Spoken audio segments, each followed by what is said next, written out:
And welcome back. It's game number 2 time as Mammoth take on Antic from the same side, still playing from blue and hoping that is their lucky charm to get the pick, to get the comp, to get the outcome thereafter here, Tally. Yeah, definitely. I think that, based on the drafts we saw, I think Mammoth can feel comfortable running it back, but maybe they have a different approach because, in the first 3, we did see them banning out the Wade from Incursio, so maybe they want to remove the Kali instead and put him on a mage where he might not feel as comfortable because, he's the assassin player.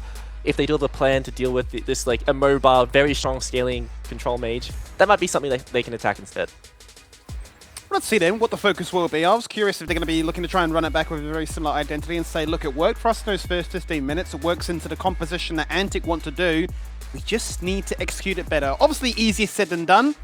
And you can't, rewrite the rules within a 15-minute interval between games 1 and 2. But I think there were a lot of promising signs for them to take into this one. Yes, it's going to feel a little bit rough to know that you were in a strong position and it all came unstuck in the end. But I think to, challenge Antic, given that we saw them really ramping up into, a new level, a new form, is a promising sign. So let's see what they decide to do going to this next one. As for Antic, though, I suppose that's where the questions more so get raised. Do they feel as if they need to run it back with something similar? Is the only objective get these 3 points, or do they feel like, all right, this one should be in the bag, let's try a few new things ourselves?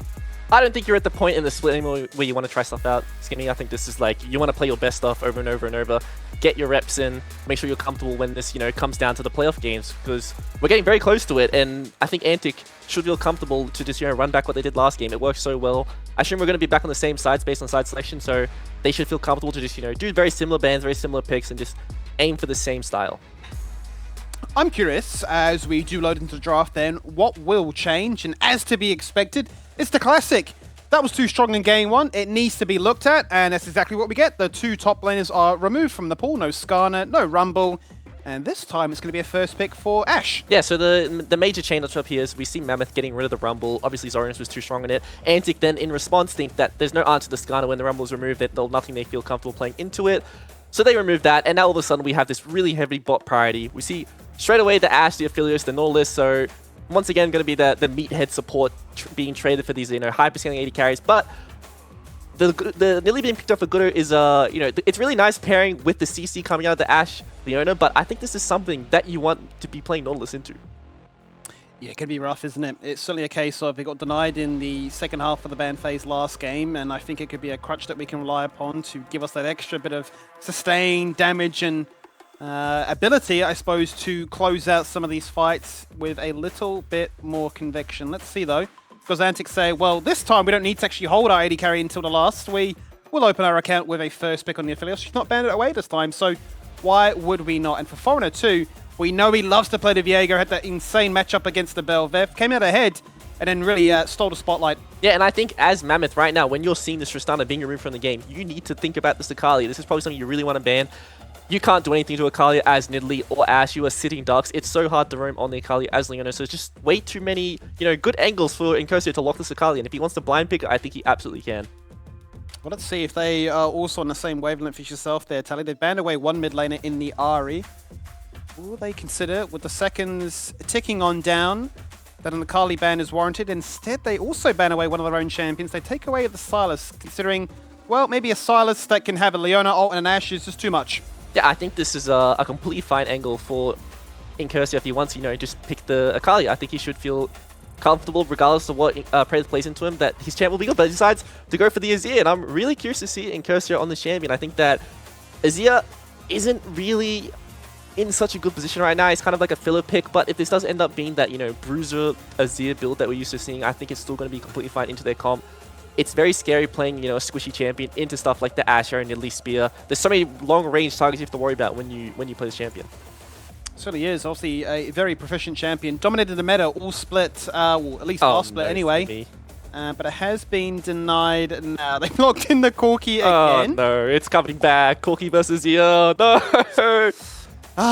No! Really, at the end of the day, we are living in a simulation. We can go for all these patches, we can buff, we can nerf, but the same things will continue to crop up. At least it's not the package Corki, it's the... True. He's got a bit more aggression to him in the early game. We might see some Valkyries forward. It's not going to be the AFK and wait for like your one item and then only team fight every 6 minutes when the package is up. We should hopefully see a lot more aggression in the mid lane, especially with the Viego-Norlis pairing who was able to roam towards mid lane. But, you know, we ran out the comp Ooh. with an Ornn coming out of Reneko and the Camille in his response coming from Zorinus. So, you know, we have seen Tien play a lot of this champion. So it's time to see, is this something that the rest of the league can play, or is it only, you know, Ground Zero who can really pull out the champion? Well, that's exactly true. I mean, for Zorinus, he's yet to play the Camille this split. We've seen it in years gone by be a very strong champion amongst his arsenal. So it's great to see him also get amongst it too. And I suppose in back-to-back games, be given the trust and ability to say, yeah, you can be a bit of a carry. We know you have the 1v1 potential, and we certainly know that we can exploit this game with some, you know, really good macro as well. Split pushing certainly was fairly prevalent in that last one, but when they did come together, Antic were, you know, for lack of a better word, just really steamrolling through them, right? Perfect days to really set the tone for all those fights thereafter. And now we do have our two comps locked in. Who do you think got the better end of the stick? When I look at both comps, I don't see any clear weaknesses besides the fact that I think Nidalee is one of these champions where you need to have such a high skill ceiling on it. Like when you misstep once on the champ and you kind of lose your window to impact the game. You know, if you don't really get ahead or manage to maintain like this lead, you are such a squishy champion and you don't really offer anything when you can't jump into the enemy team and use that full power of your kit. But the one strength of Nidalee with these double 80 carries is they become these really threatening hyper carries towards the later part of the game, and we've seen how much damage Corki can do with all these items. So I don't look at either comp and think that, okay, there's a clear weakness here. I just think that one team has the Camille and the other team has the no side laners to deal with it, and that's probably something they need to worry about. It is a bit of a concern. Very valid you are there, Telly. I mean, it's really a case of Mammoth saying we need to win hard enough that we don't actually have to worry about the split pushing because we are straight crushing it in the pure 4v4. Let's see what materializes then as we load into the rift for game number 2 in this best of 2 with Antic currently leading.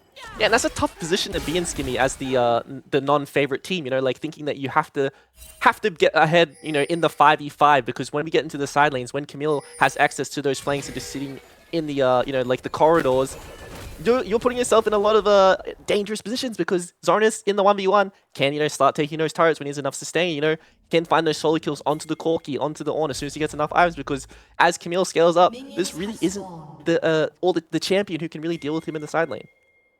No, it isn't, and we've seen how many times now this split alone where the Camille gets that first item, be it second item, you're like, well, GG, wrap it up, who deals with it? And then how many times we've also said in that same conversation, well, they can't deal with one champion, maybe if the jungler gets involved, perhaps that's enough, but maybe you need even more, and if that comes to life, then suddenly, yeah, your 4v4 no longer exists. So it's a bit of a concern. We'll have to see what does come about, because few exciting things, as you already mentioned in that draft phase. Double 80 carry here for Mammoth. Hopefully the Nidalee can hit that point in which the heal is a big enough boost of damage and attack speed that the Ashe and Corki can be a bit of a menace. But in the same vein, it's kind of cool to see Incursio flexing that control mage pool. I know he's been playing a little bit of it in solo queue too, so must be stage ready. Yeah, definitely. Nice to see that he's flexing his pool, but it's also nice to see Dracu learning from his mistakes in game 1.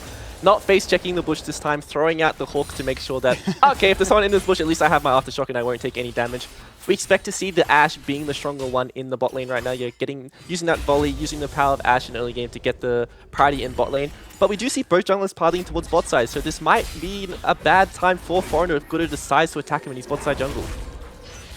Well, also on that is the ability for the Ashe to constantly gain vision, right? So they do have all the time in the world to understand, do we go for the play, do we outplay, be it through a invade, or is that a perfect opportunity for then us to gank one of these matchups? And you talked about how volatile it was in game 1. What are we thinking about the matchups this time? Has much changed? I would say there's just no volatility in this game. You know, everyone has a form of avoiding the jungler. You know, Ashe with the constant hawk shots to always keep track of where Foreigner is. We see like the hook shot out of Camille, the swoop out of Incursor. There's just way too many ways to avoid the ganks, and there's just not much CC in the lanes that will be, you know, susceptible because they push up. So I don't think anyone feels too worried in the early game. I just think that it's going to be when the junglers meet, are we going to see any fights happen then?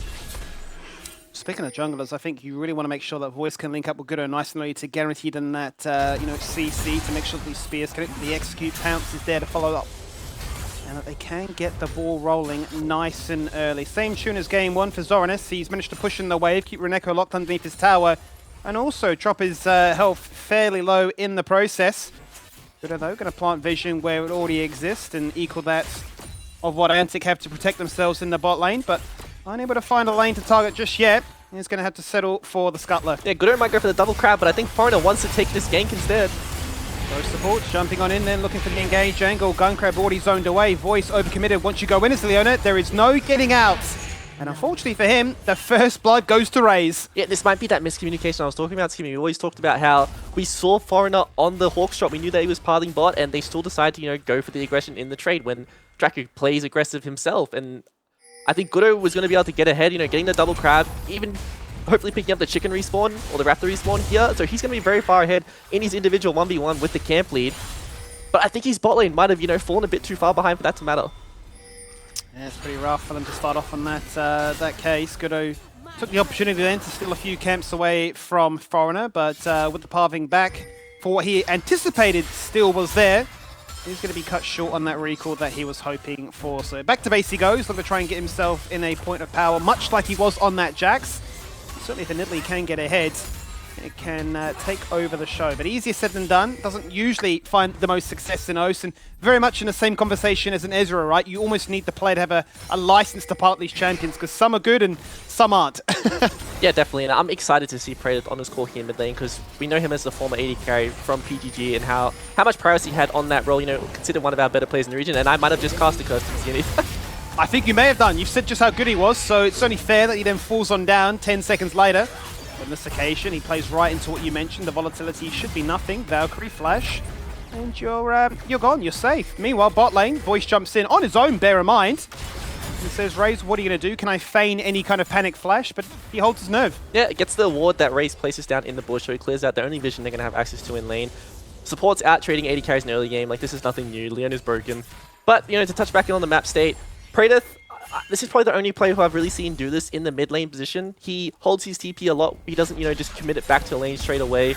I think it's that's an old meta thing where you would the wave state is in a fine position. I don't need to be back to lane. I think that, based on the way TP works now and how the cooldown just automatically gets reduced when you hit that 10-minute mark, I think it's completely fine to TP back to lane and play for that constant wave priority, as we see a trade going on a bot lane, and Voice might not be tanky enough to survive this. He may have done actually enough to bait this one beautifully, right? So low, but a summoner heal is enough to keep him up for the meantime. They turn their attention to Raze, lock him down for as much CC as they can find. But as the CC drops, so do the members of Mammoth. He was the focus, and for good reason too, Tally. He's sitting on a double right now. Foreigner is saying, here, take the triple. But he takes it in the end himself. Yeah, and as we go back into live, we see the instant, swoop on mid. Predator goes under turret. Both, losing his flash, and Incursor still holding his own, but this will probably favor Predator in the 1v1. He still has his TP, he still has the fleet, he's able to sustain up. Incursor cannot match that. And, we see that Q max on Corki in mid lane, we see the Triforce build coming out of him, so this is probably a lot more in line with what we're seeing on the current patch for the Corki. Yeah, as opposed to the Gatling gun rush in game 1 for the bot lane variant of Corki. All about the phosphorus bomb now. Make sure you got the range to go into that of the Sand Soldiers for Incursor. A little bit too clean so far. As we'll run it back on the replay to see how it all materializes. Voice baiting, and it looks pretty bad at the start here. Like, you're going to get one shot, but the heal comes out. The tankiness with the shield is there, and they turn it around. Yeah, this was just really unfortunate on the turnaround. Goodo doesn't land the spear onto Raze, so we can get the execute there. It lands on the Foreigner, and we saw how many shurikens Raze was able to stack up. We know all about what Aphelios can do with the red-white good night. So he was red and white, and he was a very happy man as a result of that one, because he's now 3-0-1. Only champion bounty in the game. And it is just a classic Raze show from game 1 to 2. He's not falling off. They look at Gunkrab and say, you've got no ultimate, but I certainly do. So, Nanite. Yeah, and as we are seeing the attack on bot lane, we're seeing the trade on top lane, but I don't know if they have the damage to take him down. We see Draco defending him so well. What a nice spear. Really nice spear there. I was thinking maybe he's done enough to dodge it. But the projectiles, look, he's been graced by Riot this time. Yeah, and I'm genuinely impressed with how Antic play as a team. There's always someone defending, someone attacking. There's never just like, okay, we're trading this side for this side. We always see multiple members trying to defend if someone else is, by themselves on the other side of the map, getting as much gold as possible. And I think it's a really good use of resources coming out of Antic and making sure that, Camille is a carry of this game, and we can't just leave her on an island by herself. Got to make sure you get them, involved in the process of things, right? Or Camille simply does take over the game as a result. Straight out of the fountain, back with a Sheen, and back with a Vengeance. So much damage. And since you hit me with a spear before, it's my time to take you down. And he doesn't even get the red skimmy, so there's no consultation prize for Goodo. He falls down, unfortunately, unable to clear the red out fast enough before the respawn of Zoranus came out. And this is one of the changes that happened a long time ago, Skimmy. The early game respawns were changed, and it catches a lot of people off guard who've been playing the game for a very long time. You're used to these longer respawn times, but all of a sudden, you know, it's only a couple, it's like 7 to 10 seconds in the early game and you're back on the map. Yeah, very, very quick, right? You think you've got enough time to afford a cheeky little stroll into the enemy jungle. What can I take? You know, not to be. Unfortunately, caught and has now really added fuel to the fire, which is a Camille on a Sheen, also has the Cole, and now is under threat of a potential 1v1. Reneko looking for the fight, hits the second charge of that Call of the Forge God. Fight happens in the mid lane and Predator wins out on that 1v1, but we continue here top.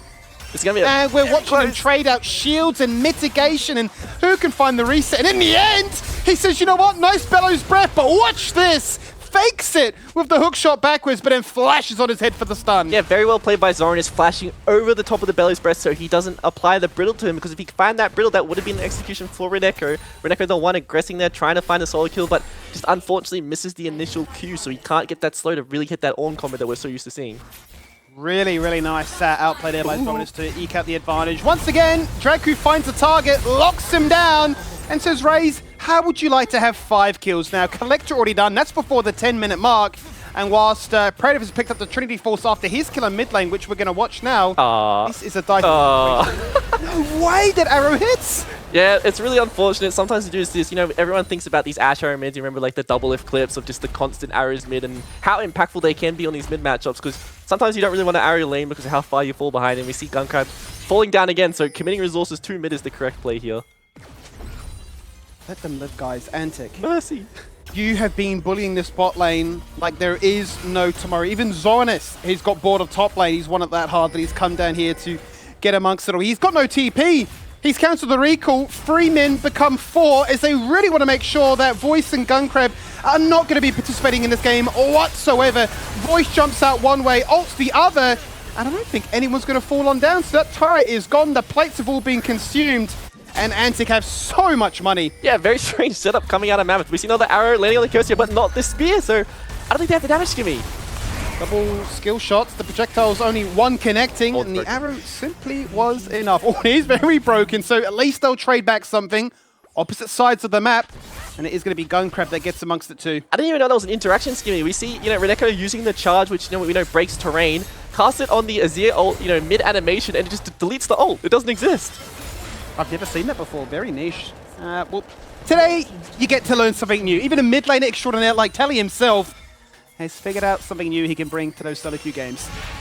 I can't wait to, you know, try that one into Azir and just fail 100 times. But exactly. See Antic collapsing here for the grubs. They don't want to give anything on the map anymore. They're going to constantly follow Mammoth around, make sure there is no trading. They want to attack because Raze is so much stronger than his counterpart, and they want to use that this game.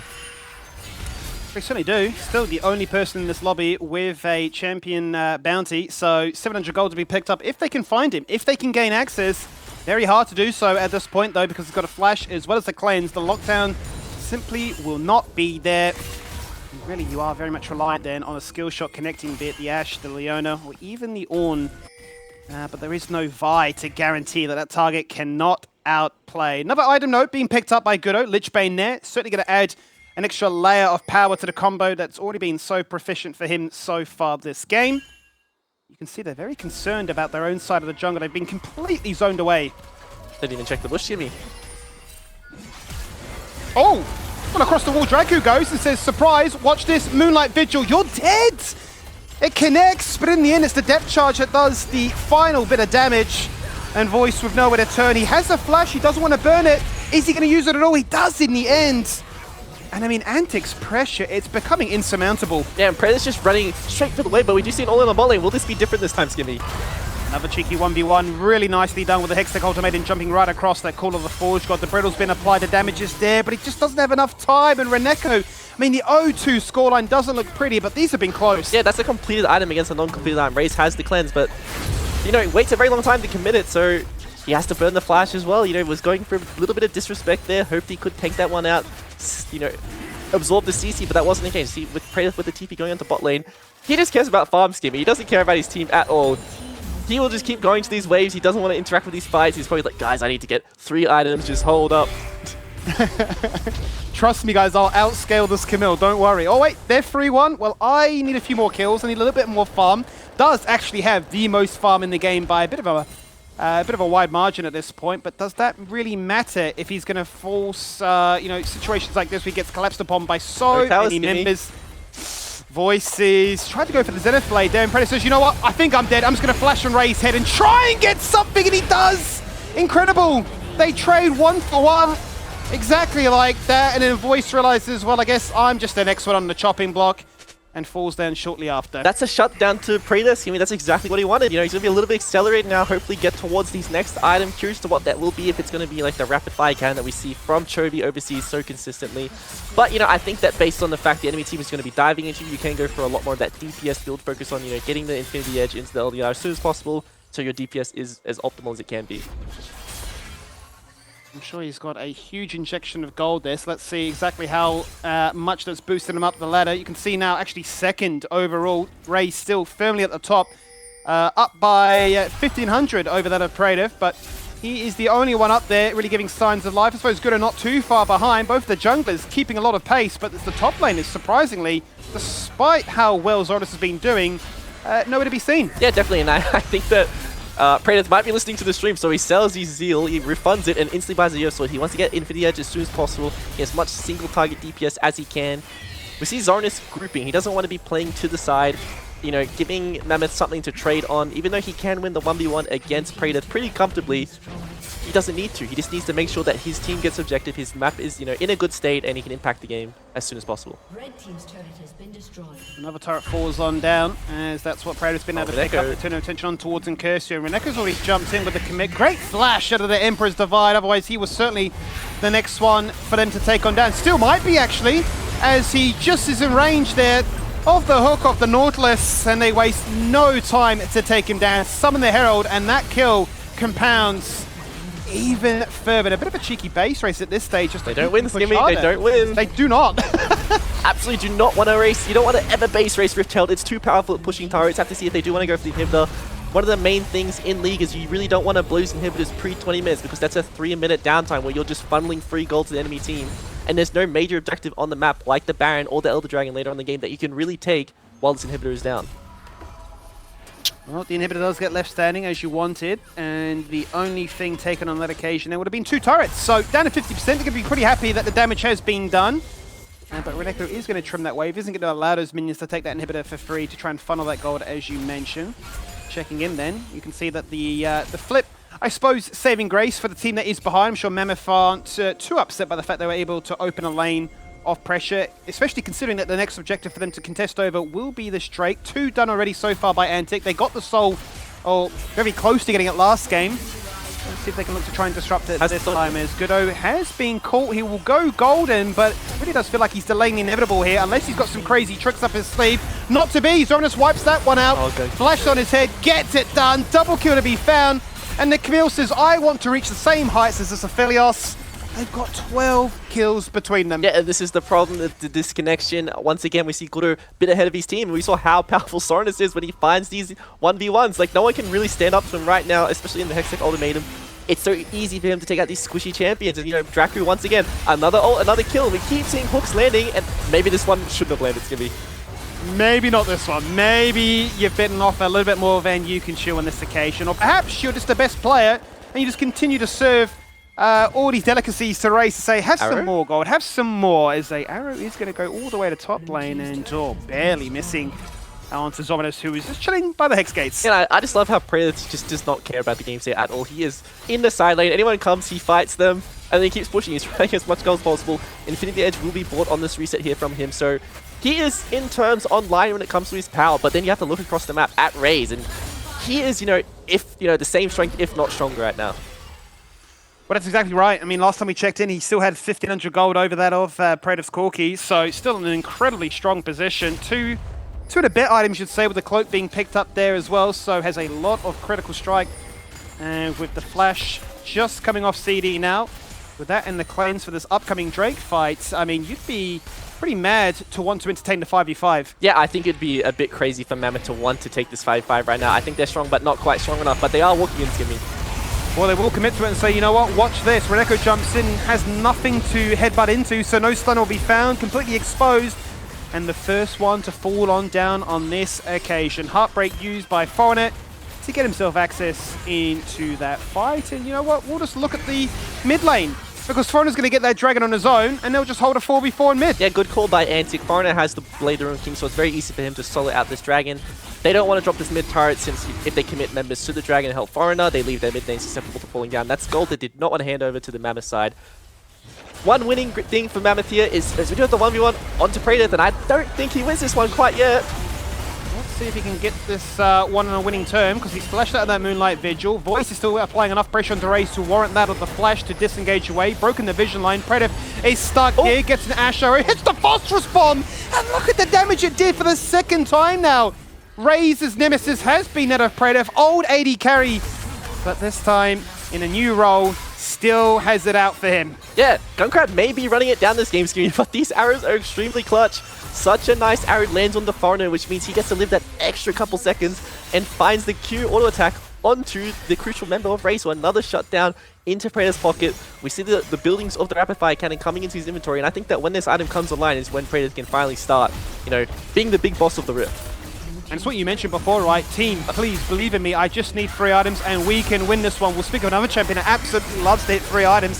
It's Zoranus. He's jumped in once again, found what he's after, and they've given Incursor his second of the game. Hookshot to disengage away left side. Incursor runs the other way, and it becomes a mad chase as to what target is more attractive. The flash, the potential blast cone, the X flash. Oh no, he's cancelled the channel. And the blast cone in the end is not enough to create the distance they were hoping for. Yeah, really unfortunate was unable to get there, but the Skimmy, this fight is still going. We see the North Star coming back. Praedyth has found the flank onto Raze. Raze on the flank, and it is Praedyth acting as an assassin, waiting, lurking, hoping to find him, and yet again they prove to be successful. The killing blows taken by Reneko, but that doesn't really matter, because in the end all they wanted was delay Raze from finding that 3-item spike before I can get it myself. Yeah, but Foreigner is just so strong. It's going to be so easy for him to just completely take over the game when he keeps finding his possessions. It should be an easy kill for him onto Reneko. No one on the team is here to help him, so he's going to run him down, finally find the kill, and you know, we'll see if he does want to go for the inhibitor. It's a bit, you know, risky to stay on the map from so long as the rest of his team is nowhere near. But once again, like another sloppy fight coming out. We see double TPs committed from Mammoth, but still a favorable trade for Antic. We thought Incursor would be able to get out here, but this is a very hard, you know, thing to click sometimes, Gibby. Sometimes it's just, you know, just out of range of your mouse cursor, and unfortunately, Incursor does go down there. But once again, Antic using the fact that they keep having numbers advantage and just really collapsing, using their CC engage, and then cleaning up these fights based on the fact they have multiple strong members. And it has to be frustration for Raze, right? Always playing so defensively as a good AD carry does, but then saying, surely we've cleared this entire area, we should be fine. Right back to that same area we go again with the same members present as Draku jumps in. Foreigner's looking to assist and Raze, waiting, hoping to get the killing blow. Not to be found this time, but at least they've identified that Praedyth is flanking, and this time it is to be covered and neutralized by Zoranus. Yeah, Praedyth may be strong at flanking, but Zoranus is even better, and he finds him in that 1v1 by himself and completely chops his head off with the scissor legs. And it's just so easy for Camille to take out these squishy 80 carries when Zoranus is this fed. So many fed members though on the side of Antic, right? You look at it and go, well, who do we really want to target? And I suppose the weakest of them all so far would be this Azir, but I mean, something in the water, man. Whenever you see Foreigner play these Viego games, he just goes off. Yeah, he doesn't really have to do anything in the early game either. It's just all about the fact that these members are diving onto his team, and all he has to do is, you know, find that one possession, and suddenly Viego is the best champ on the Rift. He certainly has been. He's only kicking himself that he's not an AP champion, right? The Dark Seal would have been finding infinite value if he was able to utilize that one as well. But have to settle for getting a Black Cleaver. Certainly a nice little acquisition to give them even more shredding potential. We'll run it back with how this fight initially started. Yeah, it's just they're walking in trying to get some vision on the Baron, but you know, once again, Antic are ready, setting the trap up, and Zoranus finds the easy pick onto Praedyth by himself. And like once again, we always see these numbers advantage coming out of Antic because they're always on the same page. Well, 22 minutes into this one tally, 10k gold lead. Antic in a very familiar position as they were in game one. 26 kills to 9. It's been very commanding in that regard. Really has been Praedyth and Goodo. And a bit of a dream thereafter is Gunkrab, unfortunately, on this occasion. 7th death this game. The Ash I've seen this too has many found times, value in finding ultimates, but not much more. I've just seen this too many times. I've seen Praedyth, I mean, sorry, not Praedyth, Gunkrab by himself, getting Camille ulted, getting Nautilus ulted, and just falling over. They don't care the fact that he's, you know, 0-5, 0-6, 0-7. They're blowing everything to kill him. I think this is personal. It seems to be that way at this stage, doesn't it? As they will go in and look to assault the Nexus. One tower goes down to 50%. Reneko really wants to try and dodge things out. Once again, great Hextech Ultimatum, dodging out that of the Solar Flare. So Voice overextended now. He's going to be the next one to fall on down as the turret also follows in quick pursuit. One turret remains. Double kill for Raze. Foreigner flashing forward becomes the Leona, but then falls on down. Unfortunately for him, gifting that of Gunkrab his first kill of the game. The Emperor's Divide to shove another member in. And in the end, they will just get farmed inside their fountain. It won't be a perfect ace, but I'm sure Antic won't mind. It's a quick, clean series for them, and all 3 points on the day. And that's the story, Skimmy. A quick, clean series. Back-to-back weeks from Antic. Back-to-back very clean performances from them. Really excited to see how they go up against our top 2 teams in the coming weeks. So I just want to see what they look like when they're really contested, because right now, they're looking unstoppable. They certainly are. They won't have another game this week for our very first Super Week. They'll have to wait until next week to get amongst all that action, and their first game of next week will be up against Bliss. So certainly a lot to look forward to if you are an Antic fan, and hoping to see them make it all the way through to the grand final again. In the end, though, it is a perfect 2-0 for them. Mammoth unable to top of the Wolves. We'll go to a quick break and break it down all after this.